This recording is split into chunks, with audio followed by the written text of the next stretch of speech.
Hello friends, അങ്ങനെ പുതിയൊരു video ആയിട്ട് ഞാൻ വീണ്ടും വന്നിട്ടുണ്ട് കേട്ടോ. ചോക്കുട്ടിന് ഒന്ന് രണ്ട് ഡ്രസ്സ് എടുക്കാൻ വേണ്ടിയിട്ട് ഞങ്ങൾ തൃപ്രയാറുള്ള വൈമാളിൽ ബേബീസ് കെയറിൽ പോയതാണ്. അപ്പോൾ അവന് ഡ്രസ്സല്ല വേണ്ടത്, ടോയ്സാണ്. വലിച്ചുകൊണ്ട് പോണതാണ് ഈ കാണുന്നത്. നമുക്ക് ഫുൾ വീഡിയോ ഒന്നും എടുക്കാൻ പറ്റിയിട്ടില്ല, കാരണം ഞാനും അസ്ലിം രണ്ട് പിള്ളേരും കൂടെ പോയത്. അപ്പോൾ അറിയാലോ, പിള്ളേരെ മേക്കണം, അതിൻ്റെ കൂടെ വീഡിയോ എടുക്കണം നടക്കില്ല. അപ്പോൾ ഞങ്ങൾ ഫൻഡ്യൂറയിൽ പോയപ്പോൾ അവിടുത്തെ വീഡിയോസ് എടുത്തതാണിത്. TV കാണൽ നിർത്തിയ കാരണം കൊണ്ട് പിള്ളേർക്കൊരു എൻ്റർടൈൻമെൻറ്റ് ആയിക്കോട്ടെ, അവർക്കൊരു സന്തോഷം ആയിക്കോട്ടെ എന്നൊക്കെ വിചാരിച്ച് ഞാൻ കൊണ്ടുപോയതാണ്. അപ്പോൾ ഞാൻ വിചാരിച്ചത് മോള് ചിലപ്പോൾ ഇതിലൊന്നും കയറുമായിരിക്കില്ല, പക്ഷേ മോൻ അങ്ങനത്തെ സംഭവങ്ങളൊക്കെ പൊതുവെ ഇഷ്ടമായിട്ടാണ് കാണാറ്. അപ്പോൾ അവൻ കയറുന്നതാണ് ഞാൻ വിചാരിച്ചത്. ജോക്കുട്ടിന് അനുമോൾ മാത്രമേ ഉണ്ടായിരുന്നുള്ളൂ. പക്ഷേ ജോക്കുട്ടിന് ഭയങ്കര പേടിയായി, അവൻ ഇതിലൊന്നിലും കയറിയില്ല. എനിക്ക് തോന്നുന്നത് ആ സൗണ്ട് ഉണ്ട്, നമ്മൾ കയറി വരുമ്പോൾ തന്നെ ഭയങ്കര ലൈറ്റും ഭയങ്കര സൗണ്ടും ആയിരുന്നു ഏതൊരു റൈഡ് വർക്ക് ചെയ്യണതിൻ്റെയൊക്കെ. അപ്പോൾ അത് കേട്ട് ആളൊന്ന് പേടിച്ചതാണ്. പിന്നെ ഏറ്റവും ചെറിയ എമൗണ്ടിനുള്ള കാർഡാണ് ഇട്ട് കൊടുത്തിട്ടുണ്ടായിരുന്നത്. കാരണം വേറെ ഒന്നുമില്ല, നമുക്കറിയില്ല അവരിയ്ക്കുമെന്ന്. പിന്നെ കുഞ്ഞു കുട്ടികളായ കാരണം എല്ലാ റൈഡിലും കയറാൻ പറ്റുമെന്നും അറിയില്ല. അപ്പോൾ ഞാനിവിടെ ആനിമോൾ വണ്ടി ഓടിക്കുന്നതൊക്കെ കാണിച്ചു കൊടുത്ത് ഇവനെ കുറേ കാണിച്ച് നോക്കി. ആദ്യം ഇവനെ ഫ്രണ്ടിലെടുത്തി, അവന് കാറ് ഭയങ്കര ക്രേസാണ്. എന്നിട്ട് പോലും അവൻ ഇരുന്നില്ല. അവനെ ഫ്രണ്ടിലെടുത്തി, പിന്നെ അവൻ കരഞ്ഞപ്പോഴാണ് അവളെ ഫ്രണ്ടിലെടുത്തിയത്.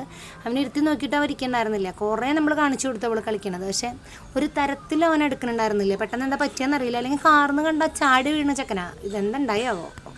അവൾ നന്നായി എൻജോയ് ചെയ്ത് ഹോൺ അടിച്ച് ഇങ്ങനെ ഓരോന്നൊക്കെ കാണിച്ചു. അവൾ നല്ല സൂപ്പറായിട്ട് ഓടിക്കുന്നുണ്ട്. മറ്റേത് എങ്ങനെയെങ്കിലും പോയാൽ അല്ലെങ്കിൽ ആൾക്കാരെ കണ്ട അവളാണ് ഒക്കത്തുനിന്ന് താഴ്ത്തിറങ്ങാതിരിക്കാറ്. ഇതിപ്പോൾ നേരെ തിരിച്ചായിപ്പോയി. അവനായിരുന്നു നമ്മൾ എന്തൊക്കെ കാണിച്ചു കൊടുത്തിട്ടും കുട്ടി താഴത്തേക്ക് ഇറങ്ങണ്ടില്ല. അവിടെ കണ്ടോ ആ ബാക്ക്ഗ്രൗണ്ടിൽ രണ്ട് ചേട്ടന്മാർ കളിക്കുന്നുണ്ടോ, അതിന് ഭയങ്കര സൗണ്ട് വരുന്നുണ്ടായിരുന്നു. അപ്പോൾ എനിക്ക് തോന്നുന്നത് ചിലപ്പോൾ അത് കണ്ടിട്ടായിരിക്കാം, ചിലപ്പോൾ ആ സൗണ്ട് അങ്ങോട്ട് നോക്കിയിട്ടാണ് അവൻ കരഞ്ഞുകൊണ്ടിരുന്നത്. പിന്നെ വലിയ വലിയ റൈഡുകളുണ്ട്, നമ്മുടെ കാറ്, അതുപോലെ പിന്നെ എന്തോ ഇങ്ങനെ കാറെല്ലാം ബൗൺസ് ചെയ്യണ ഒരു കാർ ഇങ്ങനെ ബൗൺസ് ചെയ്തുകൊണ്ടിരിക്കും, അങ്ങനത്തെ ഒരു റൈഡ് ഉണ്ടായിരുന്നു. പിന്നെ നമ്മൾ സാധാരണ മറ്റേ നമ്മുടെ കാർ ഓടിക്കുന്ന ആ ഒരു ഇത് കാണാറില്ലേ നമ്മൾ പാർക്കിലൊക്കെ പോകുമ്പോൾ, അമ്യൂസ്മെൻറ്റ് പാർക്കിലൊക്കെ പോകുമ്പോൾ, അങ്ങനത്തെ സംഭവമൊക്കെ ഉണ്ടായിരുന്നു. അതിലൊന്നും പിന്നെ ഇവരെ കയറ്റാൻ പറ്റില്ല, അവർക്ക് ഏജ് ആയിട്ടില്ല എന്ന് പറഞ്ഞു.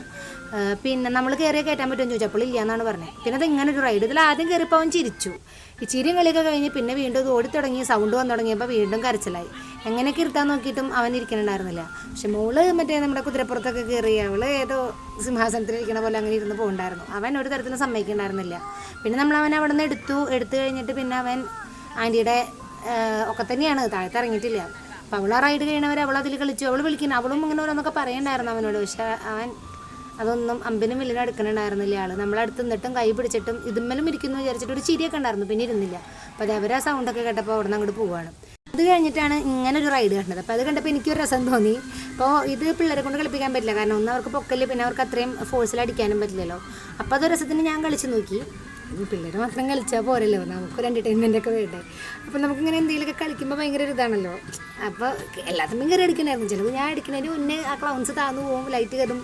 മോള് സൈഡിൽ നിന്നിട്ട് കണ്ടോ താന്ന് പറയുന്നുണ്ട്. പക്ഷെ അവളെ കൊണ്ട് അടുപ്പിച്ച് കഴിഞ്ഞ് കഴിഞ്ഞാൽ അത് ഫോഴ്സിൽ അടിക്കാത്ത കാരണം കൊണ്ട് എനിക്ക് തോന്നിയില്ല, അവൾക്കത് പറ്റില്ല. അപ്പോൾ ഞാൻ തന്നെ നിന്ന് കളിച്ചു. അങ്ങനെ നമുക്കതിൽ 25 പോയിൻറ്റ്സ് നമുക്ക് കയറിയിട്ടുണ്ട്. 50 പോയിൻറ്റ്സ് ആയി കഴിഞ്ഞാൽ നമുക്ക് സമ്മാനം കിട്ടുമെന്ന് പറയുന്നുണ്ട്. അവിടെ നിന്ന് എന്തെങ്കിലും പ്രൈസ് കിട്ടുമെന്ന് പറയുന്നുണ്ട്. ഇനി അടുത്ത തവണ അങ്ങോട്ട് പോകുമ്പോൾ പിള്ളേരെ കൊണ്ട് ഒന്നും കൂടി കളിക്കണം. 50 പോയിൻറ്റ്സ് ആക്കിയിട്ട് വേണം എനിക്ക് ആ പ്രൈസ് വെച്ചിട്ട് വരാൻ. അങ്ങനെ ഞാൻ വിചാരിച്ചിരുന്നു. അപ്പം നമ്മുടെ ടൈം കഴിയാറായി. അങ്ങനെ ഇത് കഴിഞ്ഞ് പിന്നെ ഞങ്ങൾ വേറെ റൈഡിലൊന്നും കയറിയില്ല. കാരണം എന്താണെന്ന് വെച്ച് കഴിഞ്ഞാൽ പിന്നെ ഇവരെ കയറ്റാൻ പറ്റിയ റൈഡൊന്നും ഇല്ല. പിന്നെ നമ്മുടെ കാർഡിലെ എമൗണ്ട് തീർന്നു. അപ്പോൾ ഇന്നത്തെ തവണ പോകുമ്പോൾ റീചാർജ് ചെയ്തിട്ട് നമുക്കത് ഉപയോഗിക്കാൻ പറ്റുമോ, സെയിം കാർഡ്. പിന്നെ താഴത്തേക്ക് വന്നപ്പോൾ ഇങ്ങനെ ക്രിസ്മസ് ട്രീ ഒക്കെ ഉണ്ടായിരുന്നു. അപ്പോൾ ഇത് കണ്ടപ്പോൾ അനുമോളൊന്ന് താഴ്ത്തിറങ്ങി. അനുമോൾക്ക് ഇങ്ങനത്തെ സംഭവമൊക്കെ ക്രിസ്മസ് ട്രീ, നക്ഷത്രം അപ്പോൾ കണ്ട ആൾ ഫോട്ടോ എടുക്കാനൊക്കെ പറഞ്ഞ് ഞങ്ങൾ അവിടെ കൊണ്ട് നിർത്തിയതാണ്. അപ്പോൾ ഫോട്ടോ എടുക്കാനൊക്കെ പോസ് ചെയ്തൊക്കെ തരുന്നുണ്ട്, ലൈറ്റ് കത്തണമെന്നാണ് നോക്കണേ. ആൾക്ക് ഇങ്ങനത്തെ സംഭവങ്ങളൊക്കെ ഭയങ്കര ഇഷ്ടം. എന്തെങ്കിലുമൊക്കെ സൂത്രം പറഞ്ഞിട്ട് വേണം താഴത്ത് നിർത്താനായിട്ട്. ഞങ്ങൾ ഫൻഡ്യൂറിൽ നിന്ന് ഇറങ്ങി താഴത്തേക്ക് വരുമ്പോൾ ആൻറ്റി എടുക്കുക എന്ന് പറഞ്ഞാൽ ആൻറ്റിയുടെ പിന്നാലെ ഓടുമായിരുന്നു. പിന്നെ ഇങ്ങനെ എന്തെങ്കിലുമൊക്കെ കണ്ടാലേ താഴത്ത് നിൽക്കുള്ളൂ. അപ്പോൾ മോനും ഇറങ്ങിയിട്ടോ, പക്ഷെ അവനെ അങ്ങനെ ഫോട്ടോയ്ക്ക് പോസ് ചെയ്യിപ്പിക്കാനൊന്നും എളുപ്പമല്ല. അവൻ്റെ വഴിക്ക് പോകും. ഇപ്പോൾ അത് അവൻ ചെന്നത് അവിടെ ടോയ്സും ക്രിസ്മസിൻ്റെ നമ്മുടെ തൊപ്പിയൊക്കെ കിടക്കുന്നുണ്ട്, അത് വാങ്ങിച്ചു തരാൻ പറഞ്ഞിട്ടുള്ള ഒരു ബഹളമാണ്. അപ്പോൾ നമ്മുടെ കുഞ്ഞു വീഡിയോ ഇഷ്ടപ്പെട്ടെങ്കിൽ ലൈക്ക്, ഷെയർ ആൻഡ് സബ്സ്ക്രൈബ്.